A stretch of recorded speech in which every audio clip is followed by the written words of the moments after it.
I think people make the mistake of when they hear vulnerabilities, they think CVEs. First off, we know there's a lot of problems with CVE, MVD, and like just, that whole thing is a mess of its own. But it doesn't just mean, vulnerabilities with identifiers, for example. It could mean, like you said, weaknesses, common weaknesses and enumerations. It can mean misconfigurations, things of that nature as well. But I think overall, the reports were speaking from the perspective of known vulnerabilities, or in some cases, obviously 0 days initially when they're exploited. So it is a problem, basically. And, I talked about in the blog that, kind of we're covering here, and this is, something we see going on every year, is the number of CVEs is rising exponentially. It's had double-digit year-over-year growth every year, tens of thousands of new ones, surpassing hundreds of thousands over the life of the MVD and the total number that's in there now. And, this kind of correlates to vulnerability backlogs. If you look at organizations, they've done a lot of research, on this from different vendors and reports and so on.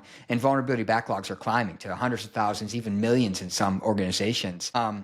And that's what kind of brings us, full circle to the conversation around context and exploitability, reachability. Like, you simply aren't going to go tackle a backlog of hundreds of thousands or millions of vulnerabilities. You got to cut through that with context. And that's something that Datadog called out too, is they said 1 in 5 vulnerabilities, for example, aren't worth prioritizing. So, that's a pretty significant metric to throw out there, or only 1 in 5, are worth prioritizing. So it's, again, context is really critical here.